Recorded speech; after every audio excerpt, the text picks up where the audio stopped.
Para vir entrando, para iniciarmos o nosso culto, iniciarmos em oração, iniciarmos rendendo graças ao Senhor. E eu gostaria de meditar essa manhã, bem rapidamente, em um dos textos que talvez são os mais conhecidos aí dentre os crentes, eu acho que até mesmo o pessoal do mundo também. Podem ir entrando, ocupando seus lugares, que é em Salmo 23, que é um salmo muito conhecido, que diz o seguinte: O Senhor é o meu pastor, de nada terei falta. Em verdes pastagens me faz repousar e me conduz a águas tranquilas. Restaura-me o vigor e guia-me nas veredas da justiça por amor do teu nome. Mesmo quando eu andar por um vale de trevas e morte, não temerei perigo algum, pois tu estás comigo. A tua vara e o teu cajado me protegem. Preparas um banquete para mim, à vista dos meus inimigos. Tu me honras, ungindo a minha cabeça com óleo e fazendo transbordar o meu cálice. Sei que a bondade e a fidelidade me acompanharão todos os dias da minha vida, e voltarei à casa do Senhor enquanto eu viver. De todos esses versículos aqui que a gente leu, né? Dois me chamam bastante atenção. Que é o primeiro, que é o Senhor é meu pastor e de nada terei falta. E o último, sei que a bondade e a fidelidade do Senhor me acompanharão todos os dias da minha vida. E por isso, eu voltarei à casa do Senhor enquanto eu viver. É bonito ver como que a nossa ação é uma ação de resposta ao Senhor. O nosso coração é um coração de resposta àquilo que o Senhor tem feito. Onde muitas das vezes a gente não se preocupa em agradar ao Senhor. Se preocupa em vir e bater ponto e está tudo bem. Mas eu gostaria de falar com você que se o Senhor de fato é o seu pastor, de fato nada te faltará. E se de nada você terá falta, o que você hoje não tem, é porque ainda não é tempo. Então eu gostaria que você, com o coração conduzido, levado ao Senhor, se posicionasse, se colocasse aqui nessa manhã, rendendo graças ao Senhor, agradecendo a Ele por tudo que Ele tem feito em sua vida, por tudo aquilo que você tem colhido, por tudo aquilo que tem frutificado na sua vida, por tudo aquilo que você pode oferecer ao Senhor como gratidão, como louvor, como honra, como glórias. Eu gostaria que você fechasse os seus olhos agora e começasse a dizer a Ele quais são os motivos de gratidão que você tem a Ele. Quais são os projetos que ao longo do ano você planejou e que aconteceram, e aqueles que também não aconteceram, mas que você está aqui disposto a agradecer ao Senhor por eles. Senhor, nós te louvamos, Deus. Nós te exaltamos, Pai. Nós sabemos, Deus, que o Senhor cuida do teu povo. Nós sabemos, Deus, que o Senhor nos cerca, que o Senhor nos abraça, que o Senhor nos protege, que o Senhor é um Deus, Pai, que não varia, que o Senhor não é um Deus que é mutável. Pelo contrário, o Senhor é o mesmo amor que esteve sobre nós ali naquela cruz é o que está sobre nós aqui hoje. E nós colhemos desse amor. Nós colhemos, Pai, nas obras, Deus, que nós vimos o Senhor realizando, nas maravilhas que o Senhor faz em nosso favor. Mesmo sem merecermos, Deus, nós sabemos que o Senhor está conosco. Mesmo sem merecermos, Deus, nós sabemos, Pai, que o Senhor, Deus, Pai, derrama sobre nós, Deus, bênçãos inigualáveis, Deus. Sabemos, Deus, o nosso destino, mas ainda assim o Senhor nos deu o Teu Filho Jesus ali na cruz, para mudar a nossa história, para mudar, Deus, o destino da nossa vida aqui nessa terra, Deus. Nesse curto, Pai, prazo que nós passamos aqui, Deus, em comparação a toda a eternidade que podemos passar com o Senhor, Deus, este momento nós voltamos à casa do Senhor com gratidão, dizendo que esse momento é importante para nós, o momento de nos derramarmos diante do Senhor aqui, de agradecermos ao Senhor, de celebrarmos ao Senhor com nossos irmãos, e esse momento é importante para nós, pois hoje nós podemos, Pai, começar a viver, pois hoje nós podemos, Deus, começar a experimentar, Pai, aquilo que a eternidade espera, Deus. aquilo que na eternidade podemos desfrutar. E nós sabemos que Tu és fiel, Deus, sobre nós. E em resposta, Deus, queremos render graças ao Senhor e ser fiéis, Deus, ao Senhor, pois o Senhor não tem faltado em nada em nossas vidas.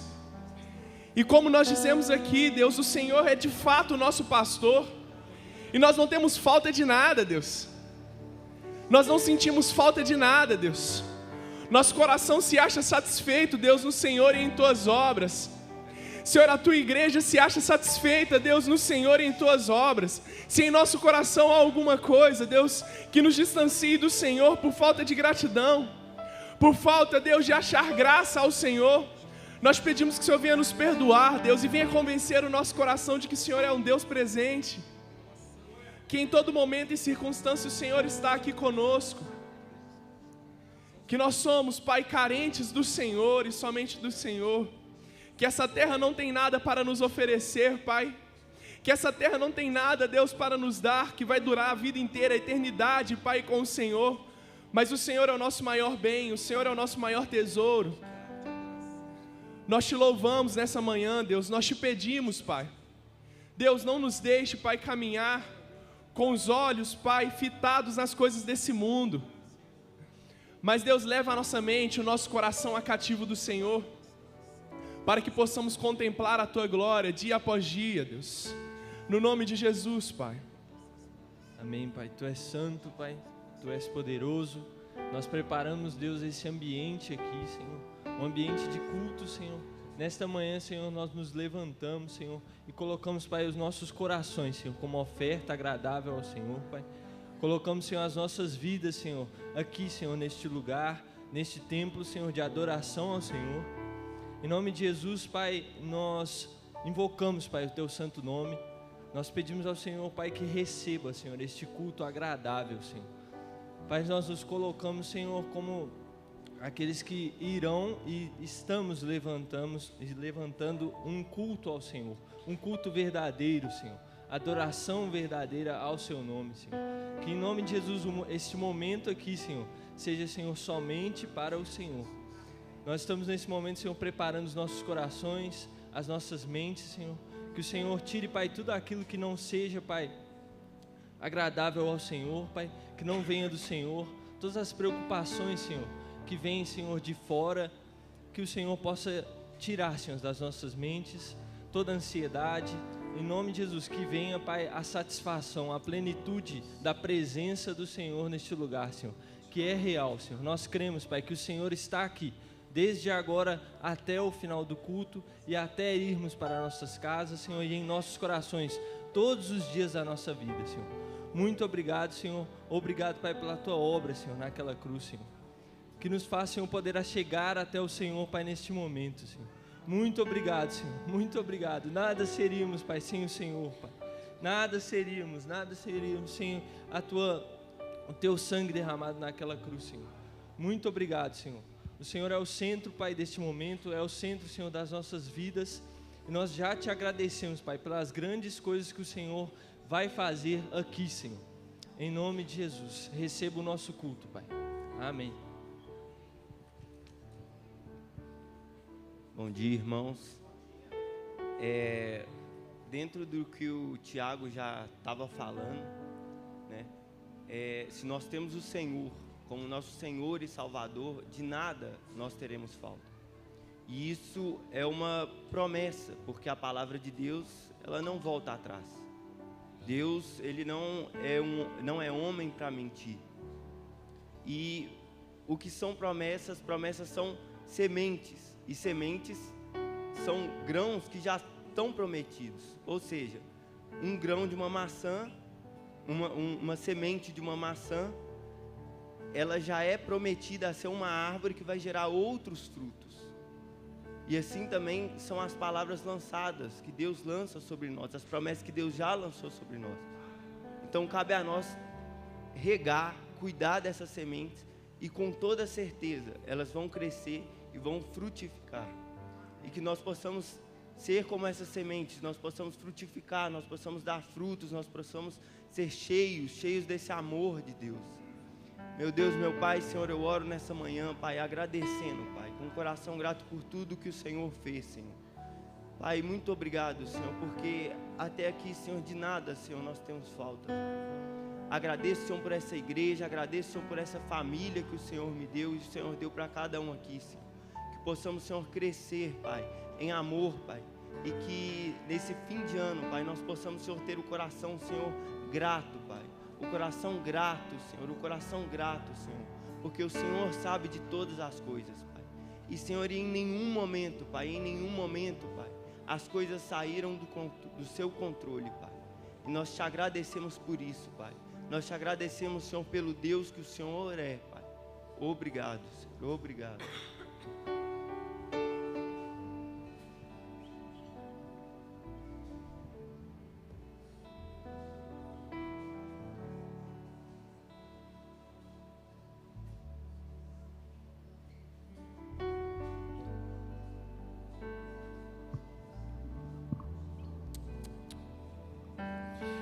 Senhor Deus, obrigado, Pai. Obrigado pela Tua presença. Obrigado pelo privilégio que o Senhor nos dá essa manhã, de entrar aqui nesse templo, de entrar em Tua presença, de olhar a Tua face, de usufruir dessa glória, engrandecer o Teu santo nome, Deus. Nós sabemos que se não fosse pela Tua graça, pela Tua misericórdia, pelo Teu amor, nós seríamos consumidos diante da Tua presença. E nós agradecemos ao Senhor por tanto amor, por tanto privilégio que o Senhor nos concede de pronunciar o Teu santo nome. Que honra nós temos de pronunciar o impronunciável. E mais do que isso o Senhor nos permite. Esse Deus que criou todas as coisas, que é sobre todas as coisas, o Senhor nos permite chamá-lo de Pai. Que honra, Jesus. Obrigado pelo Teu sacrifício. Obrigado por ter vindo aqui na terra e tanto sofrido, e ter morrido e vencido sobre a morte por cada um de nós. O Teu sangue está sobre nós e por isso somos permitidos hoje estarmos aqui nessa manhã, engrandecendo o Teu santo nome, Deus. Nós declaramos aqui em unidade aos céus, Pai. Santo, santo, santo é o Senhor Deus, o Todo-Poderoso, aquele que era, que é e que há de vir. Tu és digno, Senhor, e Deus nosso, de receber a glória, a honra e o poder, porque todas as coisas Tu criaste, sim, por causa da Tua vontade vieram a existir e foram criadas. Louvado seja o Teu santo nome, Deus. Obrigado, obrigado mais uma vez. Nós levantamos um altar de adoração ao Senhor nessa manhã, e que o Senhor flua à vontade em nosso meio. Que o Senhor encontre aqui nessa manhã adoradores que o adorem em espírito e em verdade, conforme o Senhor é digno de receber. Em nome de Jesus, amém, amém. Senhor, Rei dos Reis, Senhor dos Senhores, aleluia. Glória a Deus, aleluia. Glória a Deus. Pode se assentar um momento, irmãos.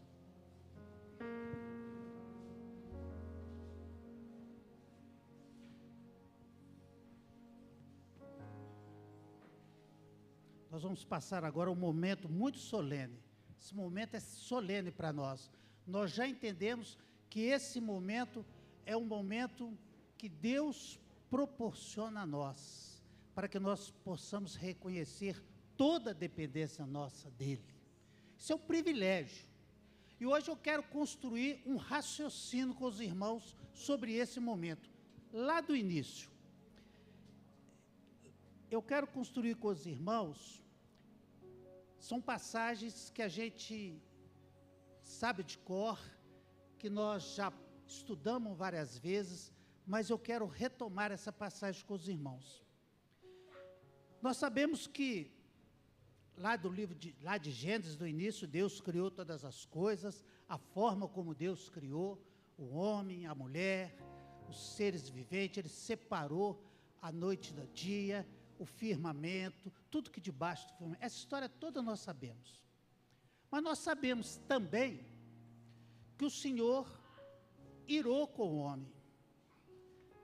O coração de Deus ficou assim, muito pesado, com tudo aquilo que Ele tinha feito.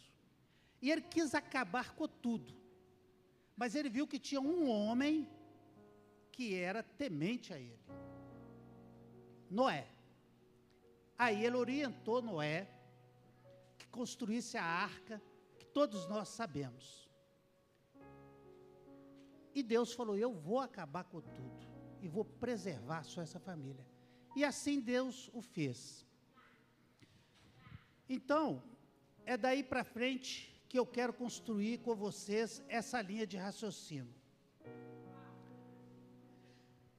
Em Gênesis 6, no versículo 6 e 7, está escrito assim: então o Senhor arrependeu-se de ter feito o homem sobre a terra, e isso cortou-lhe o coração. Disse o Senhor: farei desaparecer da face da terra o homem que criei, os homens e também os animais, grandes e pequenos, e as aves do céu. Arrependo-me de havê-lo feito. Muito forte, né? Muito forte. Olha esse momento, como ele tem um significado para nós. Nós não somos nada por nós mesmos. Nós somos criados por Senhor, e o Senhor aqui, ele arrependeu e falou: eu vou acabar com isso, tudo que eu fiz. Meu coração está triste. A Noé, porém, o Senhor mostrou benevolência. Amém? Amém. Graças a Deus pela vida de Noé. Graças a Deus pela vida de Noé. Aí Deus orientou Noé que fizesse todo aquele procedimento da arca, que juntasse um casal de cada uma. E assim fez Noé. Lá em Gênesis 8, no versículo 20, eu estou querendo criar com os irmãos uma linha de raciocínio. Nós estamos falando sobre dízimos e ofertas, ok? Lá em Gênesis 8, no versículo 20, depois, quando Noé houve o dilúvio e as águas se abaixaram e tudo saiu, todos os animais saíram conforme Deus havia estabelecido com Noé, o que Noé fez primeiro? Noé construiu um altar de dedicação ao Senhor, e tomando alguns animais e aves puros, ofereceu-os como holocausto, queimando-os sobre o altar. Olha a atitude de Noé. A primeira coisa, ele foi honrar o Senhor. O Senhor sentiu o aroma agradável e disse a si mesmo: nunca mais amaldiçoarei a terra por causa do homem, pois o seu coração é inteiramente inclinado para o mal desde a infância, e nunca mais destruirei todos os seres vivos como fiz desta vez. Olha só, atitude de um homem, um reconhecimento, fez com que mudasse o coração do nosso Criador. Aí o Senhor continuou e disse: enquanto durar a terra, plantio e colheita, frio e calor, verão e inverno, dia e noite, jamais cessarão. Sempre vai haver colheita, sempre vai haver semeadura. O Senhor está nos garantindo aqui. Aí a história continua. A história continua lá no capítulo 12,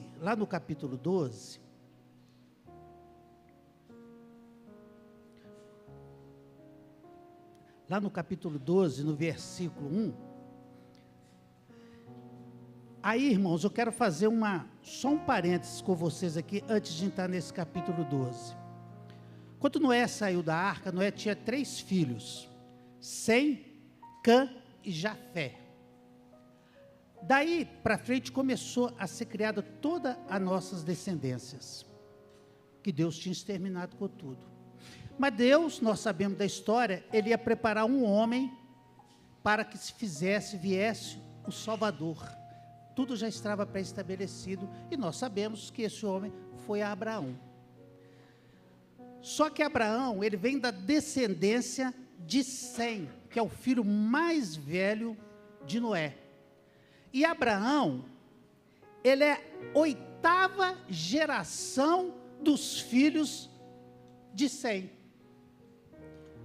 Quando Abraão nasceu, depois que Deus destruiu tudo, se passaram 2.541 anos. Se passaram. Está lá.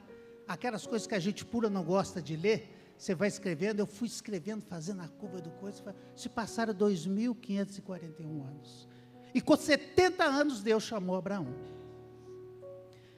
E nós sabemos que no decorrer dessa história que Deus chamou Abraão, nessa caminhada, Abraão também fez muitas coisas assim, que a gente fica assim até horrorizado, a gente vê a vulnerabilidade na nossa condição humana, quando nós não estamos conectados com Deus. Desses estudos, uma coisa que mais me chamou a atenção do Abraão, foi ele falar que Sara era irmã dele, lá no Egito, com medo. Aí isso leva a imaginação da gente a flutuar por muitas coisas. Por que eu estou dizendo isso? Para mostrar que Abraão sem Deus não foi nada. Deus é que fez tudo na vida dele.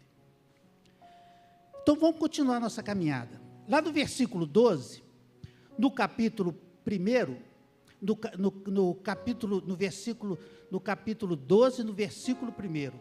Então o Senhor disse a Abraão: saia da sua terra, do meio dos seus parentes e da casa de seu pai, e vá para a terra que eu lhe mostrarei. Farei de você um grande povo e o abençoarei. Tornarei famoso o seu nome e você será uma bênção. Abençoarei os que te abençoarem e amaldiçoarei os que te amaldiçoarem. Por meio de você, todos os povos da terra serão abençoados. Partiu Abraão como lhe ordenara o Senhor, e Ló foi com ele. Abraão tinha 75 anos, quando saiu da terra de Harã. E Ló foi com ele. Não era para Ló ir, Ló foi. Ló era sobrinho de Abraão. Lá no capítulo 14, no versículo 14 em diante, está escrito assim para nós: quando Abraão ouviu que o seu parente fora levado prisioneiro, mandou convocar os 318 homens treinados, nascidos em sua casa, e saiu em perseguição aos inimigos de Dan. Aqui tem uma história que todos nós conhecemos, mas a coincidência dos 300 com os 300 de Gideão, né? Então aqui tem uma história que nós conhecemos. Ló, naquela planície, quando Abraão subiu, os dois não podiam conviver mais juntos, porque estava havendo atrito entre os pastores de Abraão com os pastores de Ló. Aí Abraão pediu que Ló escolhesse. Os olhos de Ló se encheu pelas planícies. Sodoma e Gomorra estava ali. Ali aqueles reis se juntaram, enquanto nós lemos lá, nós vimos que são vários reis se juntaram. Aqui fala a guerra dos 4 reis, mas era um exército muito grande, que foram lá, tomaram tudo, possuíram tudo, levou todo mundo cativo, inclusive Ló, o sobrinho de Abraão. E Abraão ficou sabendo disso, e Abraão foi ao encontro de Ló para buscá-lo. Aqui nós vamos começar a ver essa passagem.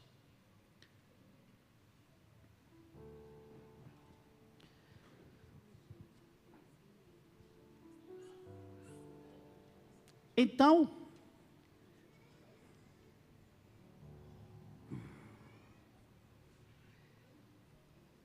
eu vou começar a ler novamente. Voltando a Abraão, eu me perdi aqui um pouquinho, só para eu retornar aqui. Aí Abraão vai, faz a batalha, e ele é vencedor dessa batalha, todos nós sabemos. Ele vence essa batalha. E quando ele retorna, voltando a Abraão da vitória sobre Quedorlaomer, e sobre os reis que a ele havia aliado, o rei de Sodoma foi ao seu encontro no vale de Savé, isto é, o vale do rei. Então Melquisedeque, o rei de Salém e sacerdote do Deus Altíssimo, trouxe pão e vinho e abençoou Abrão, dizendo: bendito seja Abrão pelo Deus Altíssimo, Criador dos céus e da terra.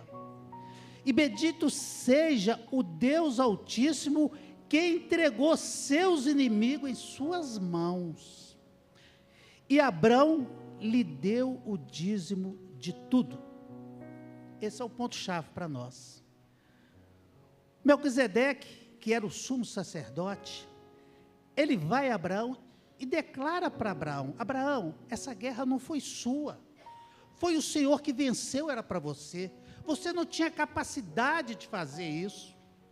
Você sozinho não consegue nada. Isso é a nossa vida. Nós sozinhos não conseguimos nada. Se o Senhor não põe a mão na nossa cabeça, se o Senhor não vai à frente abrindo os caminhos para nós, se o Senhor não nos livra de todos os males que nós podemos enfrentar, a nossa caminhada e a nossa jornada é muito mais pesada. Aconteceu aqui na história, aconteceu aqui quando Deus começou a reescrever a história da humanidade através de Noé. E Deus foi lá e deu a vitória a Abrão. Naquela época Deus não tinha acrescentado o A no nome dele, deu a vitória a ele, e o sumo sacerdote confirmou para ele: isso é obra de Deus na sua vida, você só conseguiu isso por causa de Deus. O que Abraão teve? Ele deu o dízimo, ele ofertou ao Senhor de tudo aquilo que ele tinha conseguido. Então eu não sei se eu consegui transmitir para os irmãos, mas eu queria reconstruir essa história do dízimo, do recomeço do Senhor na humanidade. Ele recomeçou depois de Noé, e aí veio a origem. Por que nós fazemos isso? A gente diz que esse momento é especial para nós, é porque é onde nós podemos, num gesto simbólico, trazer ao altar do Senhor as nossas ofertas, os nossos dízimos, e também o nosso coração quebrantado, pedindo perdão a Deus das nossas faltas, dos nossos pecados, que nós estamos todo dia pecando, nós estamos todo dia afrontando alguém, nós estamos todo dia cometendo algum deslize, mas nós somos humanos. Está aqui Abraão no decorrer da sua caminhada também, mas o importante é que nós reconhecemos que em Deus nós podemos todas as coisas. E é com essa mentalidade, é com esse princípio que eu quis trazer para os irmãos, que nós vamos passar agora nesse momento solene nosso. Nós temos aqui já acordado entre nós que ninguém venha sozinho, né? Isso aí já é um acordo que nós temos, que venha sempre acompanhado e que venha com alegria no coração. Amém?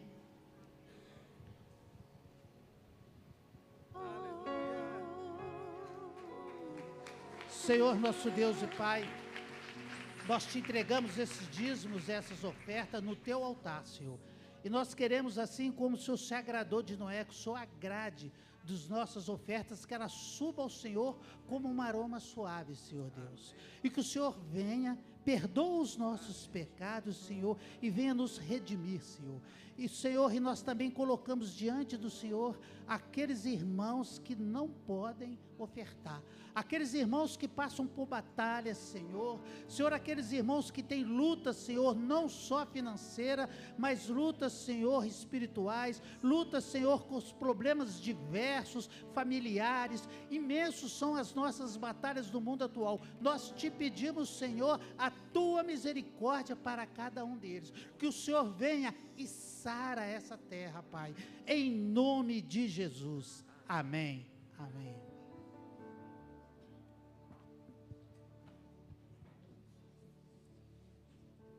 Bom dia, irmãos. Como vocês estão?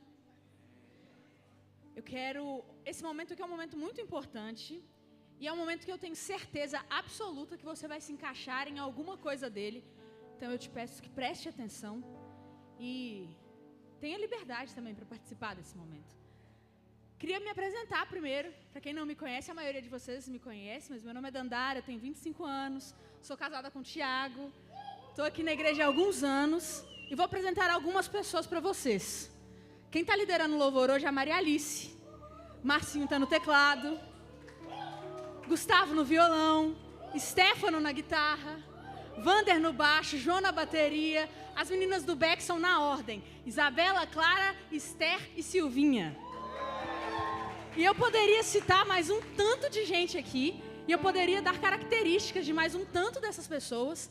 E eu só estou fazendo isso aqui para que você, que está nos visitando pela primeira, segunda, terceira, quarta vez, e talvez não saiba os nomes das pessoas que estão aqui na frente, ou não sabe o nome da pessoa que sentou do seu lado hoje, para que você nos reconheça, para que você saiba quem a gente é. Eu estou me apresentando, estou apresentando a igreja, a comunidade cristã, Projeto Adoradores a você, que veio hoje nos visitar.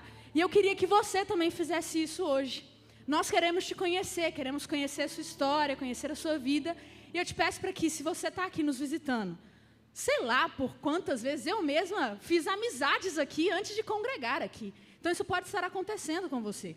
Mas nós queremos, como igreja, te conhecer também. E eu peço para que você levante a sua mão e você vai ser muito bem recebido. Os nossos diáconos vão te acolher. E eu peço agora para você, que faz parte aqui da igreja, que olhe aí para o lado e veja as carinhas que você talvez não conhece, mesmo que você já tenha visto algumas vezes, mas que você pare, cumprimente, dê um abraço, que você deixe essa pessoa se sentir muito bem acolhida. Outra coisa que eu quero conversar é sobre os aniversariantes e aqueles irmãos que estão comemorando não só data de aniversário, tem ali no fundo, data de aniversário, mas também aniversário de batismo, aniversário de conversão. A gente tem aqui gente que está fazendo uma semana de batismo. Eu acho que já pode vir. Batismo, conversão, casamento ou qualquer outra data que seja significativa para você. Nós queremos te conhecer.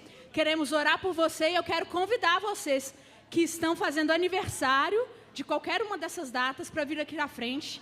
Nós vamos orar por vocês.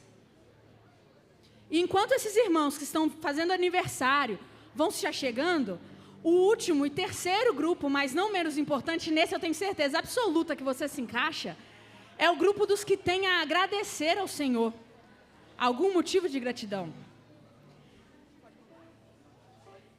Inclusive, eu particularmente tenho um motivo de gratidão bem significativo. Lele e Azaf estão noivos.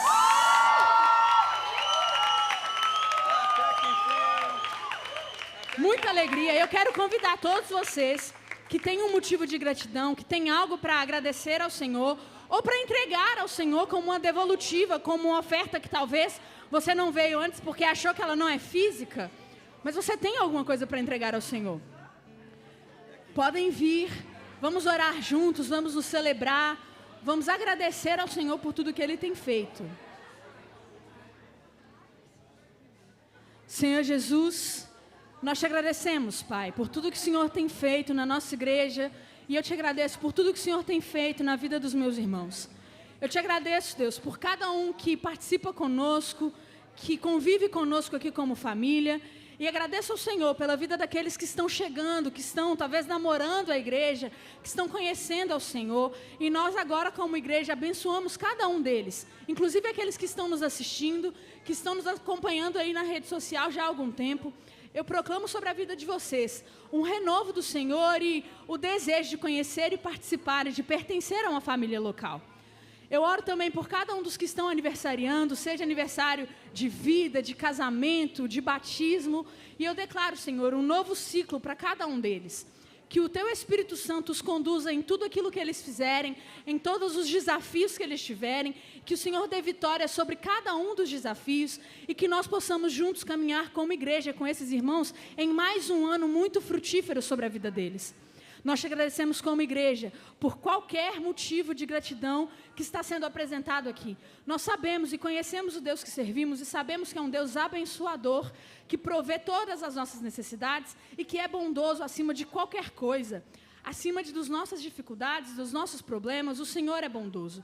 E por isso sabemos que, independente da situação que estamos vivendo, o Senhor é bondoso e temos motivos de gratidão. Em nome de Jesus, que o Senhor nos abençoe a todos e nos dê um ótimo resto de culto, em nome de Jesus. Amém.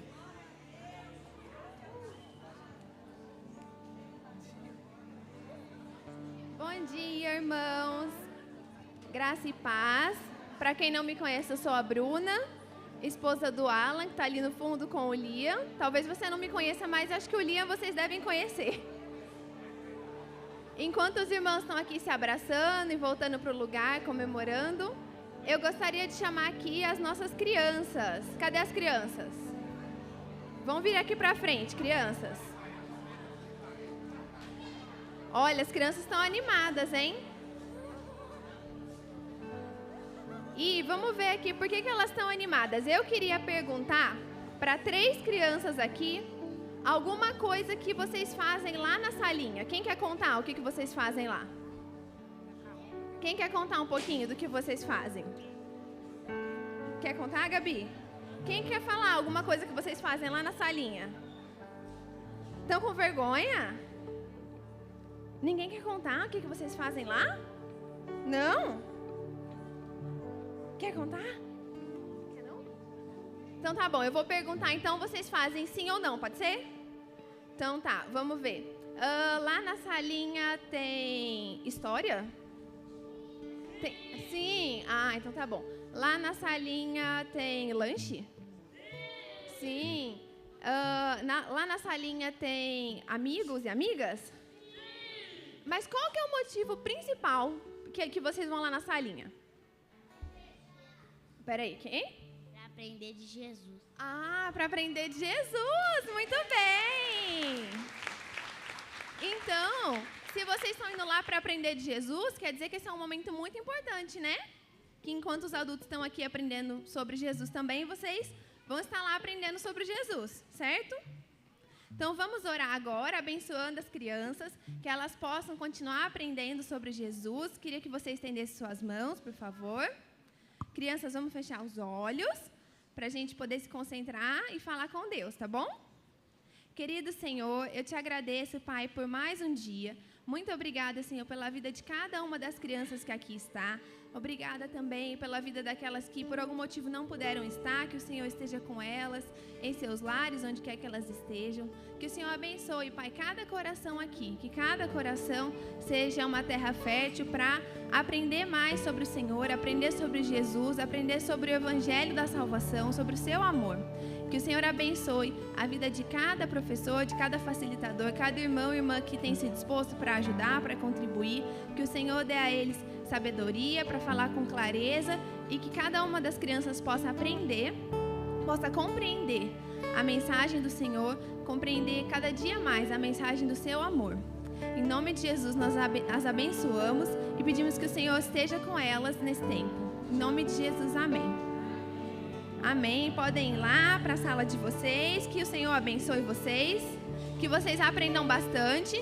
E queria deixar um desafio aqui para os pais ou para os responsáveis. Quando as crianças voltarem, vocês podem perguntar o que elas aprenderam. É uma forma muito legal de vocês valorizarem o tempo que elas têm lá e também ajudarem-nas a permanecer com aquilo na memória, porque aí na próxima vez elas vão pensar, olha, vão me perguntar o que eu aprendi. Então é importante eu prestar atenção. Combinado? Deus abençoe. Obrigado, Bruna. Bom dia, igreja. Paz do Senhor sobre você, sobre sua casa. Amém. Pastor Sóstenes, a família não estão hoje. Temos um grupo de irmãos que estão lá em Porto Alegre. Ontem foi casamento do filho do Azaf. Eles foram lá prestigiar. Tem o pastor e a família, o Geraldo e a família. Se eu não me engano, Ludimar também, mas o Gilberto estão lá. Tem outros irmãos que eu estou esquecendo agora. Mas estão lá participando dessa alegria. A Cosmélia também não está hoje. A mãe dela passou mal de sexta-feira. Tive que dar uma ajuda e ela está lá cuidando dela, né? Outros não estão aqui. Mas Deus tem uma palavra para você nessa manhã. Ah, eu estava esquecendo de uma coisa. Todo mundo sabe que eu sou vô, não é? Então, para quem ainda não viu, olha lá. Olha lá. O que falar que não parece comigo está em pecado. Olha que coisa mais linda que o Senhor nos presenteou. Essa é a Lisa, nasceu sexta-feira da semana passada, dia 8. Está tudo bem, está passando bem, a mãe está passando bem. O pai está desmontando de paixão, que eu nunca vi, está bobo. Igual nós ficamos, igual todo mundo, né? Quem foi pai, quem é pai aqui, sabe o que eu estou querendo dizer, né? E quem vai ser pai pode pensar assim, não vou fazer nada, a gente vai ser nada. Vai ser pior ainda. Esse negócio conquista a gente de uma forma que é inexplicável. Inexplicável, mas é uma bênção de Deus para nós. Amém?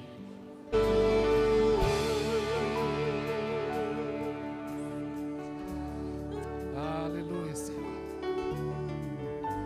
Não apenas cantamos isso, Senhor, mas essa é a nossa profissão de fé nessa manhã. Só Tu és santo e não há ninguém que se compara a Ti. Aleluia. Eu preciso dizer isso para a minha vida tantas vezes. Não há ninguém que me ama como o Senhor me ama. Não há ninguém que fez tudo que o Senhor fez por mim. Não há ninguém que estende a mão poderosa para me preservar. Não há ninguém. Não há outro como Tu. Só Tu és santo. Louvado seja o Teu nome. Aleluia. Aleluia. Antes de você se assentar, obrigado, queridos. Abra comigo a palavra do Senhor no livro de Malaquias, capítulo 4.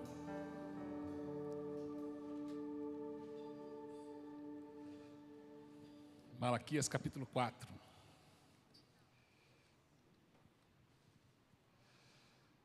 Nós vamos ler os 2 primeiros versículos apenas.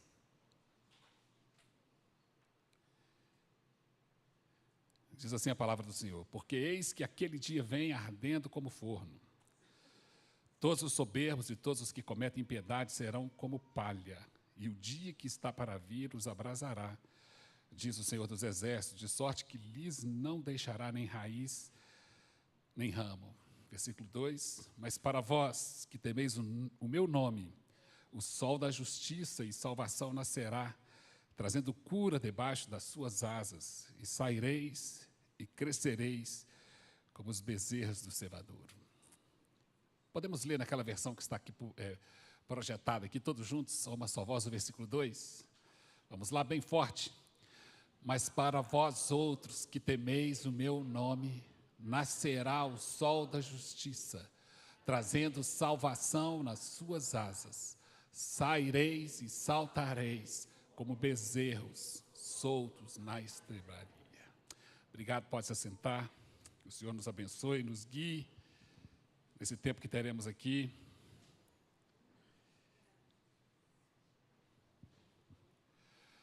Nós estamos numa época, que é uma das épocas que eu mais gosto assim, do ano.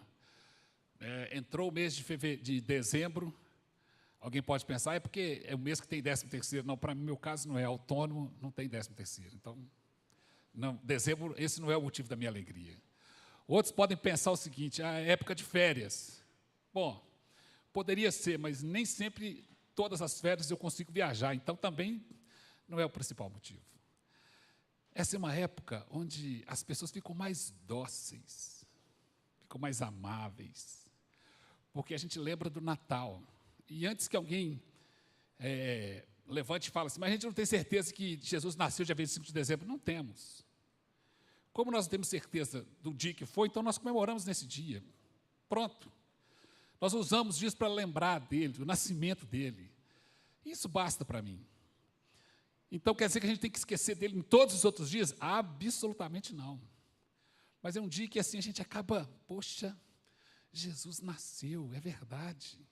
Ele veio. E lá em casa, então, eu tenho uma tarefa, todo mês de dezembro. Eu tenho que passear à noite com a minha esposa para ela ver as luzinhas de Natal, os enfeites. Gosto de ir na Praça da Liberdade, ver aqueles arranjos que eles colocam.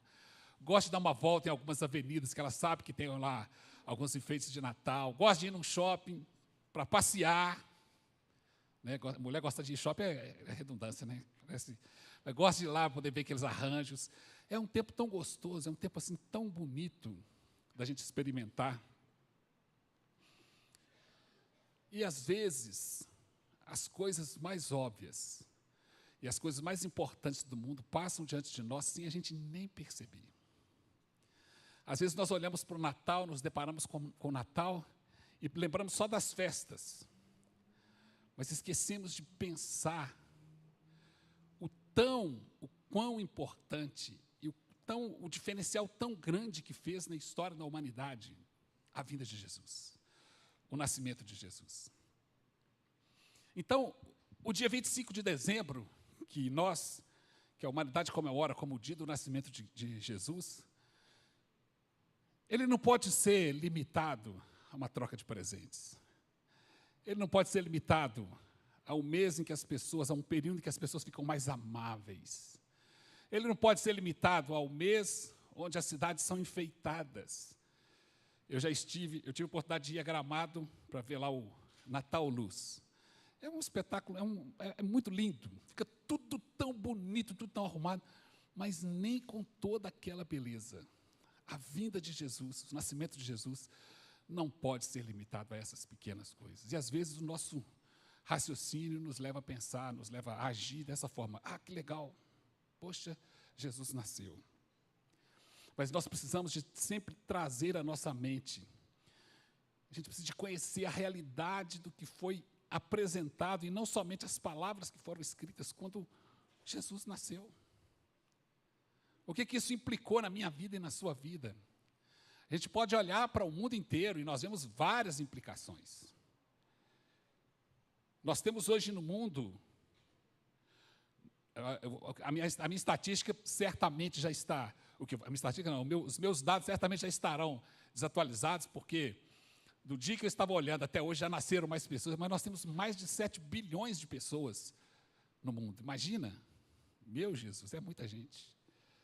Tem hora que eu pego o trânsito, aí eu fico, mas de onde saiu tanto carro? Aí eu começo a lembrar, mas são 7 bilhões de pessoas no mundo, então tem que ter carro, tem que ter muito carro, mesmo tem muita gente, tem que ter muito carro, né? Não tem jeito, né?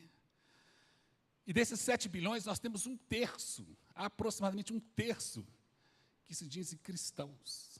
Agora, pensa bem, nós temos 7 bilhões de habitantes no mundo que existe há 6.000 anos. E de 2.000 anos para cá, nós conhecemos, ou tomamos consciência da existência de Jesus, que foi quando ele nasceu. Então, em 2.000 anos, um terço da população se declara cristã. Olha que impacto que isso trouxe, o nascimento de Jesus.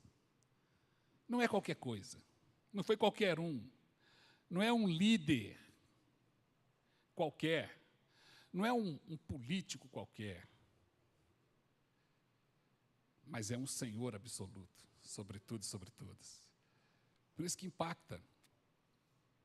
Eles não conseguem entender o que faz, o que leva uma pessoa a ser tão fiel a alguém que ele, em tese, nem conheceu. Há pessoas no mundo que perdem a vida por opção de não negar a Jesus.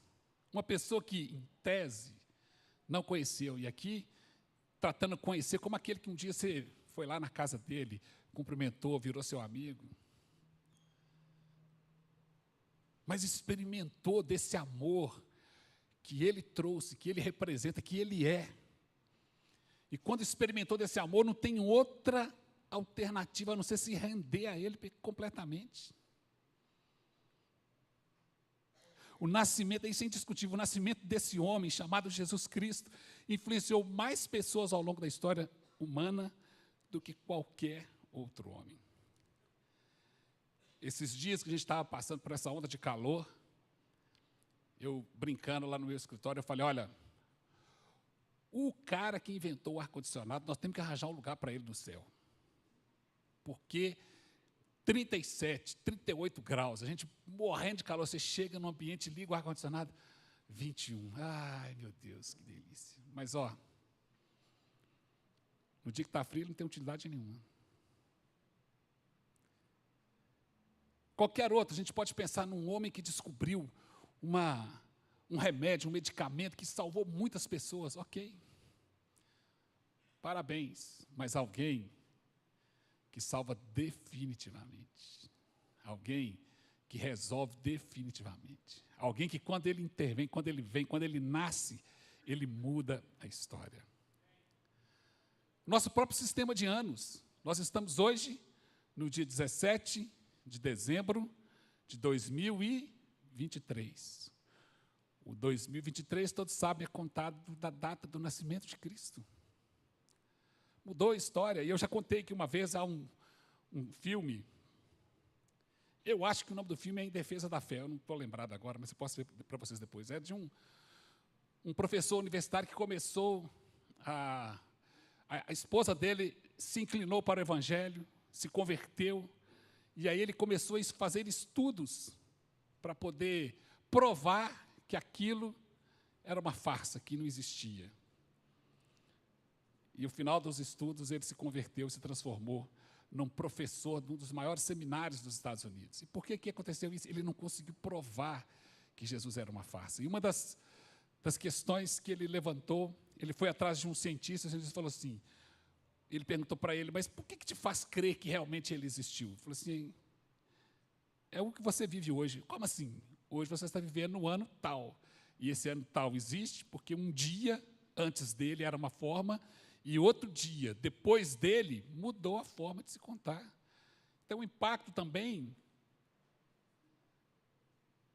na contagem dos anos. O Natal, aqui considerando o nascimento de Cristo, ele dividiu a história.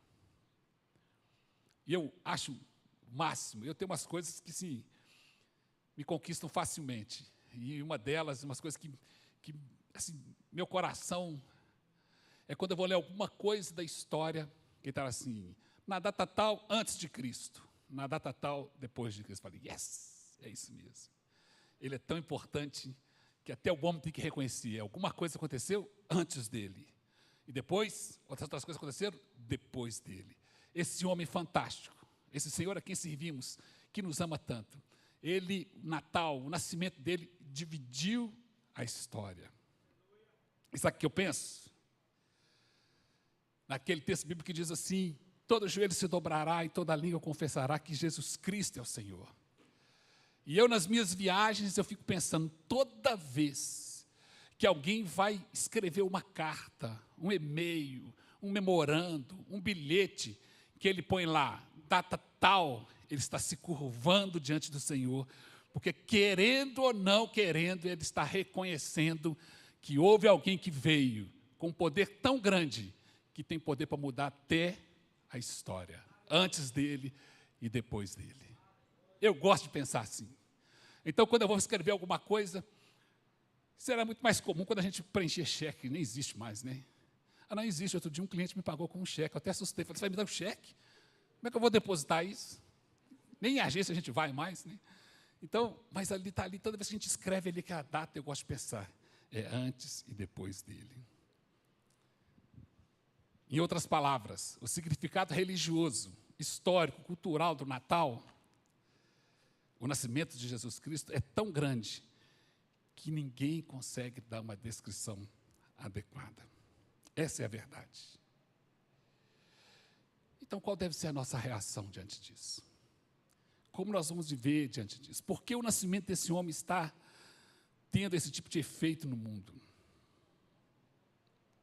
E para nos ajudar, eu falei isso aqui já alguns dias atrás, eu convidei 3 pessoas para nos ajudarem hoje a entender. E eles, infelizmente, não estão aqui por razões óbvias, mas mandaram a sua carta, escreveu o seu relato, que eu vou ler aqui. O primeiro deles é um médico, ele se chama Lucas, e ele escreveu 2 obras. Uma obra que ele escreveu é o seu próprio evangelho, ele relatou o evangelho após. Lucas era um amigo pesquisador. Ele era daqueles que escrevia, para escrever ele tinha que ter certeza, convicção do que estava escrevendo. E ele escreveu o evangelho. E a outra carta que ele escreveu trazendo os relatos do que aconteceu. O evangelho ele escreveu enquanto contando a experiência daquilo que ele viu, daquilo resultado da sua pesquisa enquanto ele estava com Jesus. E depois ele escreveu o livro de Atos, que é um livro que ele escreveu contando as experiências daquilo que ele viveu enquanto estava aqui como igreja, que é o livro de Atos dos Apóstolos. E no capítulo 1, a partir do versículo 30, Lucas escreve assim, olha, disse-lhe, Maria, não temas, aqui está falando da visita do anjo, quando foi falar da gravidez de Maria. Maria, não temas, porque achaste graça diante de Deus, e eis que conceberás no teu ventre e darás à luz um filho, a quem porás o nome de Jesus. Ele será grande e será chamado de Filho do Altíssimo, e o Senhor Deus lhe dará o trono de seu pai Davi. E ele reinará sobre a casa de Jacó para sempre, o seu reino não terá fim. E Maria disse ao anjo, como pode ser isso se eu não tenho marido? E o anjo disse-lhe, o Espírito Santo virá sobre ti, e o poder do Altíssimo a cobrirá com a sua sombra. Portanto, o filho que vai nascer será chamado Santo, o Filho de Deus. A testemunha, ou o testemunho de Lucas, sobre a grandeza desse homem, é que o seu nascimento foi um milagre, diferente de todos os outros, concebido por obra do Espírito Santo, numa mulher virgem. Então Lucas fala, não, eu creio nele, porque o seu nascimento foi algo milagroso. Mas há um terceiro personagem, há um segundo personagem que eu convidei, que também mandou a sua carta, que era um homem que era, esse cara estava completamente perdido na vida dele, coitado. Ele era um ladrão. Porque ele tinha uma carta, ele tinha uma autorização para cobrar impostos do povo. E a carta, para vocês terem uma ideia, a carta dava para ele a autorização para ele cobrar, por exemplo, 10% de imposto. Estou chutando, não tem isso só para vocês entenderem. Ele ia lá e cobrava 15, 20, passava os 10 para Roma e ficava com os outros 5, 10 para ele. Era um ladrão. Era uma pessoa que era odiada pelos judeus. O nome dele é Mateus, e ele também mandou uma carta. E no versículo 20 do primeiro capítulo dessa carta, ele diz assim, olha, um anjo do Senhor apareceu a ele em um sonho, dizendo, José, filho de Davi, não temas por tomar Maria, tua mulher, porque o que nela foi concebido é do Espírito Santo. Ela terá um filho e você deve chamar seu nome de Jesus, pois ele salvará o seu povo de seus pecados. Tudo isso aconteceu para cumprir o que o Senhor havia falado pelo profeta. Eis que uma virgem conceberá e dará à luz um filho, e o seu nome se chamará Emanuel. E Mateus fala assim, não, esse Jesus que nasceu é aquele que é salvador do pecador, é aquele que é Deus conosco. Eu vi isso, eu vi ele salvando as pessoas, e eu vi que ele é Deus conosco. Mas ainda um terceiro, que é um que era muito amigo dele, diz o texto bíblico que era conhecido como o discípulo amado, e o nome dele é João. E na sua carta, João escreve assim, no primeiro capítulo, no princípio era o verbo, e o verbo estava com Deus, e o verbo era Deus, ele estava no princípio com Deus. Todas as coisas foram feitas por intermédio dele, e sem ele nada do que foi feito se fez. Nele estava a vida, e a vida era a luz dos homens. E no versículo 14 desse mesmo capítulo, ele diz, e o verbo se fez carne, e habitou entre nós, cheio de graça e de verdade. Vimos a sua glória, glória como único do Filho, glória como unigênito do Filho do Pai. A resposta de João à pergunta, por que Jesus está se transformando nessa pessoa tão importante, ele diz assim, olha, é que Jesus é a eterna palavra de Deus, que é Ele mesmo, Deus, que se fez carne e revelou a glória de Deus, e que é a fonte de tudo espiritual, tudo que é vida, tudo que é luz. O Verbo se fez carne e habitou entre nós. Eu comecei falando que às vezes as coisas passam tão desapercebidas sobre nós e nós não prestamos atenção. E nessa toada, nessa caminhada, a gente corre o risco de limitar o dia da vinda de Cristo à Terra. O dia que se concretizou aquela concepção maravilhosa, um milagre maravilhoso.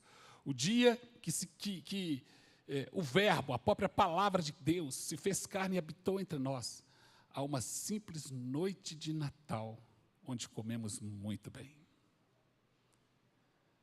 há um grande risco da gente passar por isso, e para não falar só que é só isso, não, eu também dou uns presentes. A gente corre muito risco disso acontecer. Mas eu quero, bem rapidamente, te desafiar a considerarmos com tal importância, ou com a importância devida, o nascimento de Cristo. O que isso importa em nossas vidas? Eu quero te mostrar que se eu e você víssemos a vinda de Jesus da maneira como os profetas haviam, veria sua relevância para a sua vida e não ficaria mais indiferente. O livro de Malaquias que nós lemos relata uma história de um povo distante.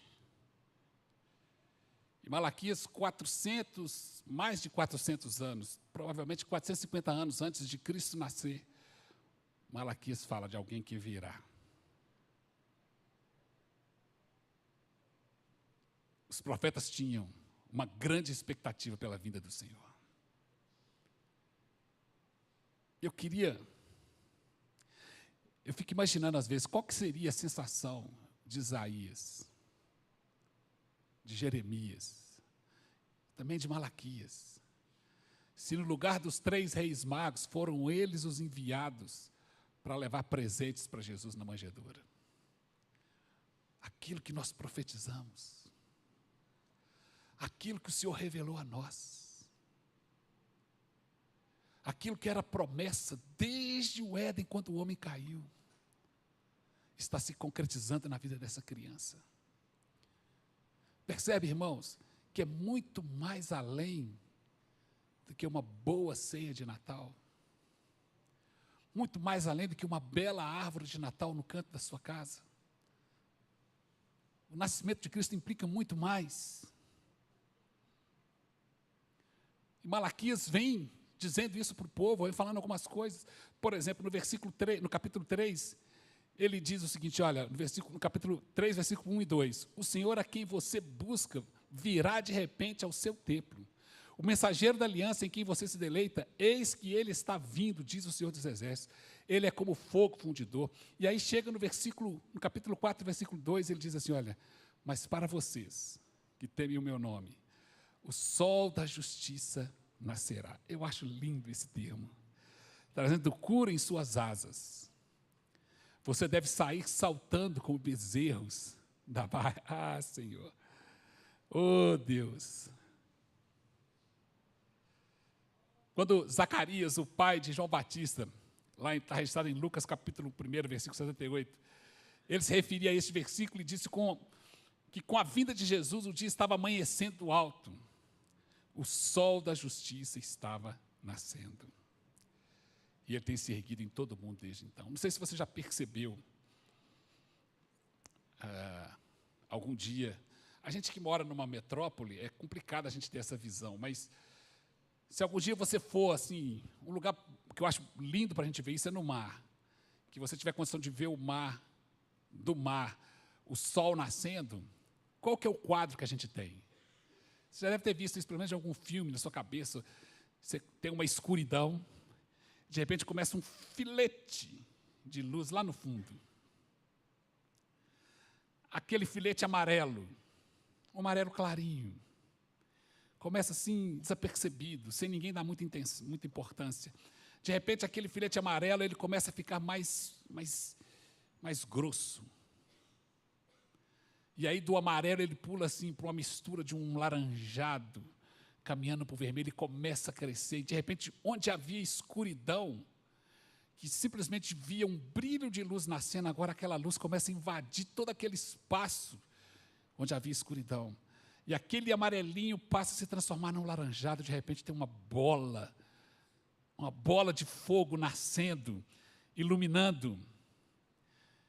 O sol da justiça nascendo, iluminando. Eu fico imaginando Malaquias pregando isso e falando, vocês que temem o Senhor, eu já estou vendo como vai ser. E agora, nesse momento, está como uma luz, porque nós temos, está como um fecho de luz, porque nós temos uma promessa que Ele virá. E de repente, lá nos evangelhos está registrado que essa bola, que essa luz se transformou num verdadeiro sol. E eu quero então pegar esse texto e, bem rápido, eu quero dizer para vocês algumas coisas aqui. Olha, primeiro, o texto de Malaquias fala do sol nascente. Jesus Cristo é um sol nascente. Isso significa o quê? Ele traz luz onde há escuridão. E sabe o que é mais gostoso? É que todos os dias o sol nasce. Não, esquece. Por favor, apaga, volta que eu vou falar tudo de novo. A todo instante o sol nasce. Porque em algum lugar do mundo agora o sol está nascendo. Algum lugar do mundo, há 5 minutos atrás, o sol estava nascendo. Algum lugar do mundo, daqui 1 hora, o sol estará nascendo. Irmãos, Cristo é o sol da justiça, essa luz do mundo que nasce em nós a cada instante que nós precisamos. Você consegue entender que o nascimento dele não é apenas uma ceia, mas não é apenas um dia, um momento, mas é um constante na nossa vida. Esse sol nasce a todo instante em que tiver escuridão e que for necessário que a luz brilhe. É assim sobre nós, é assim sobre mim, sobre você. Ele dá sentido às coisas, ele dá sentido à vida. Já contei para vocês aqui de um amigo que eu tenho, que um dia eu chorei, assim, meu coração rasgou, porque ele chegou para mim sentado na minha frente, lá no meu trabalho, e falou comigo assim: eu não sei por que eu vim no mundo. Eu não tenho motivo nenhum para ter vindo no mundo. Aí eu bati na mesa e falei assim: para com isso, você veio para ser meu amigo. Aí ele assustou. Mas, irmãos, nós estamos assim rodeados de pessoas que não têm sentido na vida. Você sabe por quê? Porque para eles não experimentaram o sol da justiça brilhando. Porque quando o sol da justiça nasce, ele traz sentido à vida. Ele é a luz do mundo. Quando o sol da justiça nasce, ele é a segurança onde havia perigo. Eu não sei vocês, mas de vez em quando eu preciso de levantar à noite. Você está dormindo, às vezes você tem que ir ao banheiro, às vezes você tem que ir lá tomar uma água. E quando você vai caminhar, porque a gente sabe mais ou menos onde as coisas estão na nossa casa, né? Você sabe, você tem uma noção assim, a porta fica mais ou menos aqui, né? Tem um móvel ali, e aí um abençoado vai, puxa a cadeira e põe onde não era para estar. Aí você vem naquele escuro assim, sem saber o que está acontecendo, de repente você senta a canela naquele negócio, cai no chão às vezes, machuca. Isso é por quê? Porque estávamos andando no escuro. Porque se a gente tivesse tido a diligência, ou não tivesse sido preguiçoso, a ponto de falar assim: não vou acender a luz, porque às vezes a gente não acende de preguiça, né? Não vou nem acender. Se tivesse feito alguma coisa nesse sentido, a luz tinha invadido aquele lugar e o perigo tinha sido revelado. Presta atenção, esse Cristo que nasceu, que nós comemoramos dia 25 de dezembro, é essa luz que ilumina e nos mostra: aqui tem perigo. Não anda aqui tem perigo. Não é apenas uma noite, não é apenas uma ceia de Natal. Quando o sol da justiça nasce, você pode se mover com segurança, pode andar com certeza, com convicção. Diz o texto que esse sol também é como um feixe ou um raio de justiça. O que significa que Jesus, ele acerta as coisas. Pensa bem, em tese, porque a gente não pode levar isso muito à prática, assim, literalmente, porque a experiência nossa hoje é outra, mas em tese, a atuação de um juiz, ela vem para organizar as coisas, tirar aquilo que era errado, acertar as coisas certas, colocar tudo certinho. Essa visão é a visão do nosso justo juiz. Quando ele vem, esse homem torna justo com Deus, ele torna todo homem justo com Deus através da sua reconciliação. Quem fez escolas de discípulos aqui esse semestre? O que Cristo fez na cruz por nós? Qual é a obra da cruz que nós estudamos? Nós tínhamos uma coisa sobre nós que nos condenava. Nós tínhamos um pecado sobre nós que nos condenava. O nosso destino era a morte. Aí vem Cristo com a sua obra e fala: eu vou te substituir. Eu vou entrar no seu lugar. E nós cantamos aqui: o pecado que era meu foi levado para ele na cruz, por ele naquela cruz. A injustiça que havia sobre nós, ele levou na cruz e nos tornou homens justos. O nascimento de Cristo é aquele que acerta as coisas, torna justo aquilo que estava injusto, torna certo aquilo que estava errado. Essa é a obra dele em nossas vidas. O nascimento de Cristo não é apenas uma ceia de Natal. E continuando o texto de Malaquias, eu estou citando alguns exemplos aqui, alguns tópicos apenas. Diz o texto que ele vem com cura sobre as suas asas. Que expressão maravilhosa é essa? Que expressão maravilhosa é essa? Vem com cura sobre as suas asas. Sabe que às vezes a gente culpa Deus de coisas que Ele não é culpado minimamente?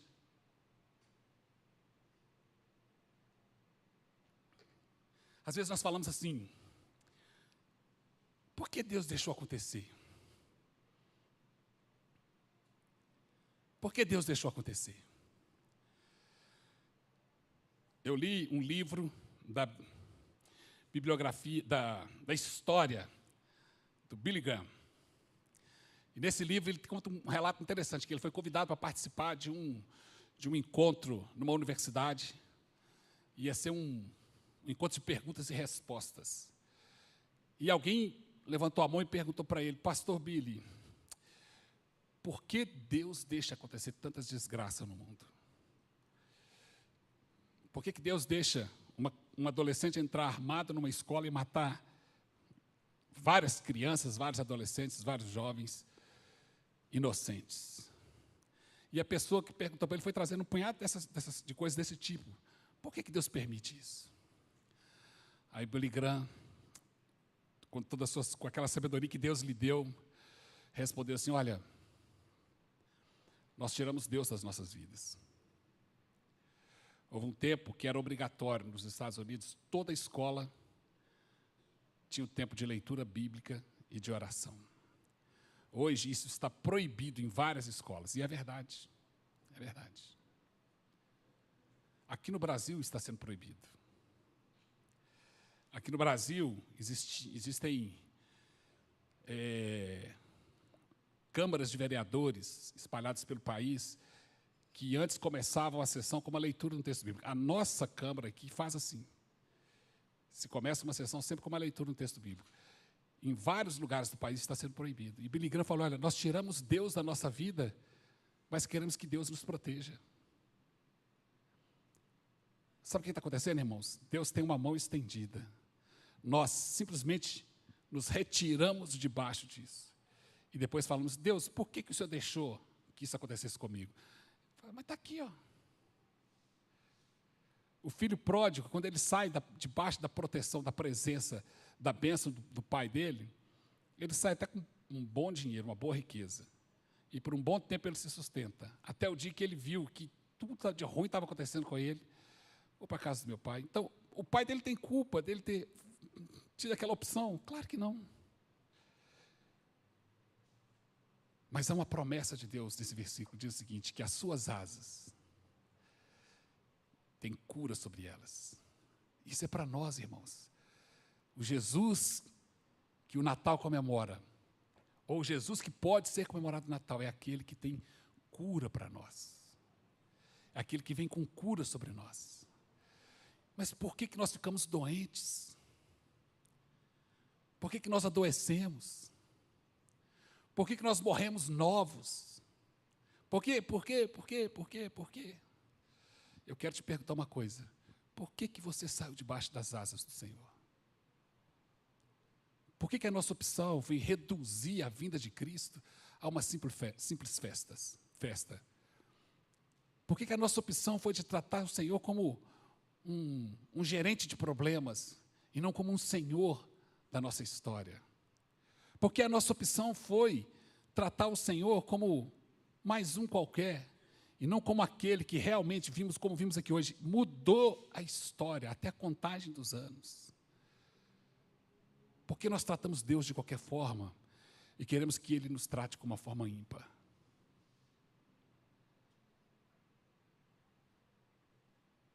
Quando Malaquias olhou para teve aquela visão daquele sol nascendo, o que ele quis dizer é o seguinte: a vinda do Messias, a vinda do Cristo será assim, e o efeito de sua beleza será de cura sobre nós.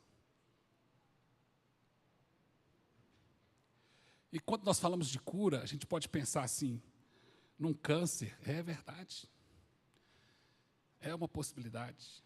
Pode pensar numa gripe, é uma possibilidade. Mas eu quero que você estenda o seu entendimento sobre cura nessa noite, nessa manhã. E não vamos ficar limitados a simplesmente pensar numa cura física. Há pessoas que têm uma vida doente nas suas emoções, nas suas ações, que estão precisando experimentar, de conhecer esse Deus que cura. E ainda mais, quando Malaquias fala, ele fala também de liberdade da escravidão. Eu acho tão linda essa colocação que ele coloca. Vocês vão ser como um bezerro, que quando soltos vão saltar de alegria. E por incrível que pareça, todas as vezes que eu leio esse texto, ou que eu vejo isso aqui, eu lembro do Asaf. E eu lembro de várias vezes que ele já ministrou adoração, cantando, ele canta aquela música, nós somos um povo a quem Deus libertou. E muitas vezes ele gosta de fazer assim, faz uma rodinha aqui, agora faz uma rodinha aqui, agora faz outra rodinha ali, vamos cantar. Nós somos o povo a quem Deus libertou. Como bezerro solto da estrebaria. Irmão, não é proibido ser alegre. Está liberado. Vocês que são crentes em Jesus, está liberado ser alegre. Porque esse Cristo que nasceu, no que nós chamamos de Natal, Ele veio para nos libertar da escravidão. Só por isso nós já teríamos motivo de sobra para a gente não parar de dançar na nossa vida. Só por isso. É como o bezerro que foi criado preso, de repente ele é solto. Opa! Nós somos o povo a quem Deus libertou. Nós nunca saberemos a liberdade para a qual fomos feitos enquanto estivermos no estábulo. E eu queria ter tempo para a gente falar sobre estábulo, sobre o que é ser esse estábulo. Tem pessoas que foram livres, mas estão lá, na sua mente, presas ainda no estábulo. Eu não sei se foi domingo passado que o pastor pregando, ele falou sobre... Não, domingo passado não foi, porque eu não estava aqui. Acho que foi no outro domingo. Ele falando sobre um coronel, um militar japonês, a guerra já tinha acabado, ele achava que não. Ele mantinha preso vários soldados americanos, porque também eles achavam que a guerra não tinha acabado, até que chegou a informação que a guerra havia acabado, e aquilo foi uma explosão. Irmãos, isso é verdade. Tem pessoas que estão vivendo presas no estábulo, porque não sabem que o Cristo que nasceu, o sol da justiça, Ele nos faz agora livres de toda a escravidão. Há uma frase que eu ouço muito, ouvi recentemente: na minha família é tudo assim. Que estábulo é esse que você colocou sobre você? Comigo não tem jeito. Pergunto mais uma vez, que estábulo é esse que você impôs sobre você? Eu sou assim mesmo. Você vai querer continuar vivendo com esse estábulo, te cercando, te prendendo? O sol da justiça, quando nasce, o efeito maravilhoso dele, da graça dele sobre nós, presta atenção, não é porque você é bonzinho e merece, eu sou bonzinho e mereço, não é nada disso. O efeito dessa graça dele sobre nós é que o estábulo, aquilo que nos prendia, aquilo que nos cerca, é rompido e nós podemos ser lançados para fora do cativeiro, porque essa vinda dele resulta para mim e para você em libertação. Libertação.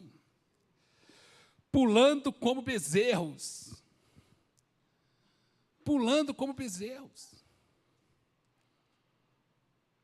Vamos orar agora, Senhor. Dá um som dos bezerros aqui para esse povo. Não existe isso, tá, irmãos? Mas bem que podia existir. Bem que podia existir. É inadmissível. A gente pula por tantas coisas. A gente vibra com tantas coisas. E eu não estou falando que vibrar e pular é errado, não. Mas assim, lá em casa nós estamos passando uma experiência muito legal.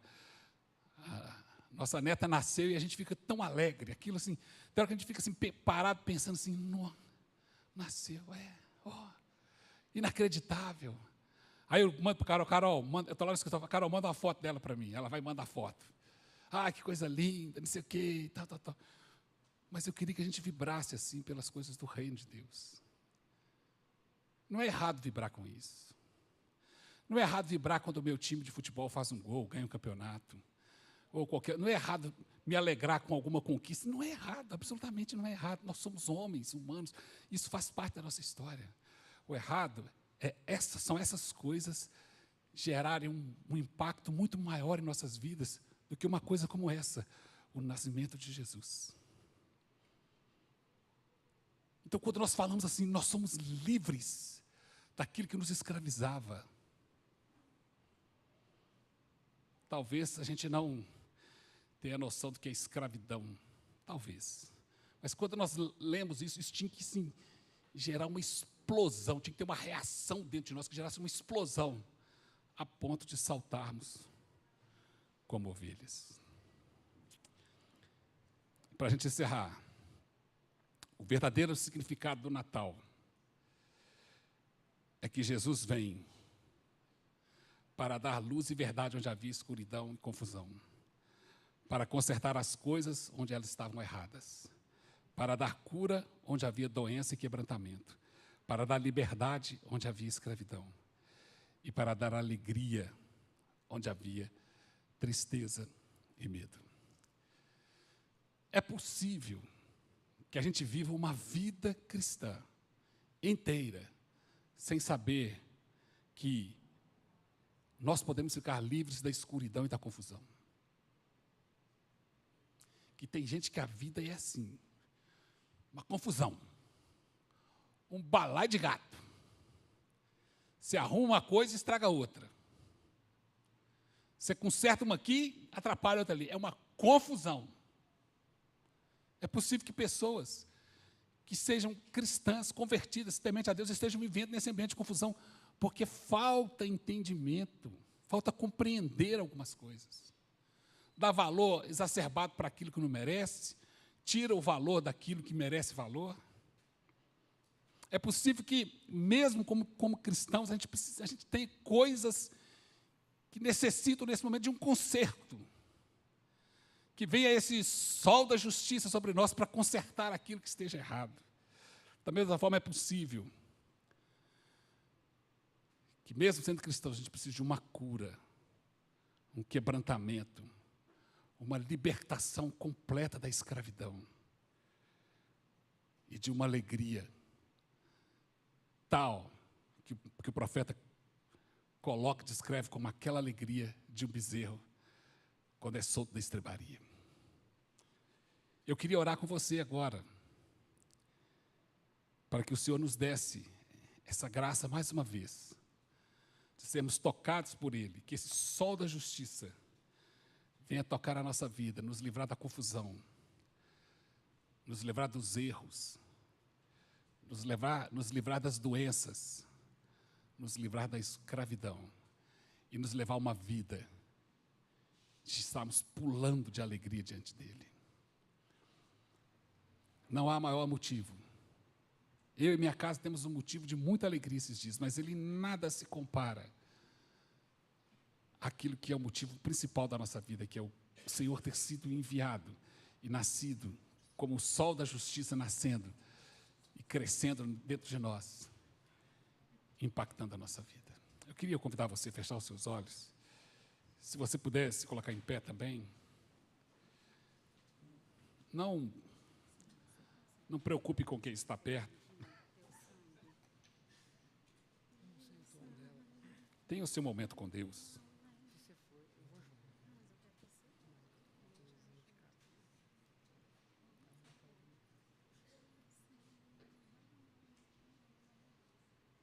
Tenha o seu momento com Deus.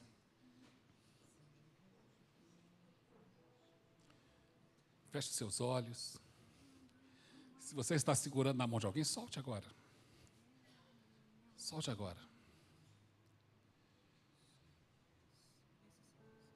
Se tem alguém conversando com você, peça para essa pessoa, espere um pouco. Espere um pouco.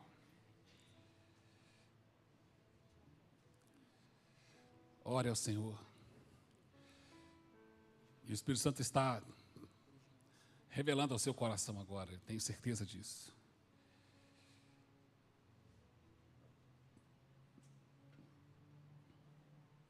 Se você está de uma certa forma envolvido com escuridão, com confusão,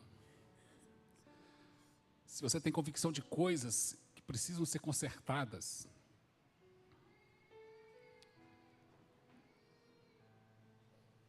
se você precisa de áreas na sua vida que precisa de libertação, eu quero te dizer o seguinte, irmão, isso já existe. Você já é livre, você já é curado. Isso já existe. Falta-nos apenas um acesso de fé a tudo isso que Deus já nos deu. E a minha oração por você nessa manhã é que Ele te dê condição de ter esse acesso de fé a essas insondáveis bênçãos que Ele já liberou para você. Você não é um escravo. Embora algumas coisas possam estar te escravizando nesses dias. Você não é uma pessoa que anda no meio de confusão, embora o seu meio possa estar implicando nessas coisas. Porque há uma promessa de Deus para nós. Para nós inclui você. De que você já foi abençoado em Jesus com toda sorte de bênçãos espirituais. E dentro dessas bênçãos espirituais nós temos lá livres da escuridão, da confusão, das coisas erradas, livres da doença, livres da escravidão. E sabe mais, o que é mais surpreendente? Embora você nunca tenha experimentado, você é uma pessoa livre para pular diante dele.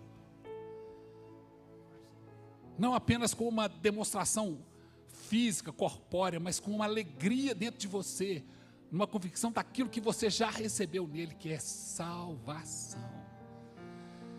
Há uma palavra de Deus sobre você nessa manhã. Sobre você já nasceu o sol da justiça. Aleluia. Mas existem momentos que a gente precisa de dar um passo a mais, fazer uma coisa a mais. Não que seja diferente, não, mas um exercício da nossa fé, que tem muito mais a ver com despertar em nós uma postura do que dar recado para alguém ou alguma coisa. Não, é simplesmente nós fazermos isso. E eu queria com isso dizer que a gente pode vir à frente e orar. Orar para que o Senhor nos livre, nos revele que nós já somos livres dessa confusão, livres desse erro, somos libertos. Se você quer ter uma experiência com o Senhor, se você quer dizer algo para o Senhor nessa manhã, fala, Senhor, eu preciso tanto que isso seja uma verdade em minha vida. Eu te convido, enquanto cantamos, enquanto os irmãos ministram mais uma adoração, você vai sair do seu lugar, vai vir aqui, alguém vai vir e vai orar com você. Você pode vir à frente. E alguém vai estar orando com você. E a pessoa que vai estar orando com você, eu quero pedir para essa pessoa, simplesmente seja um canal de Deus. Venha com o coração aberto, deixe o Espírito Santo te conduzir nessa manhã. Vamos lá, enquanto cantamos, você vai sair do seu lugar. Se você quer experimentar esse sol da justiça na sua vida de uma forma mais enfática, esse é o momento de você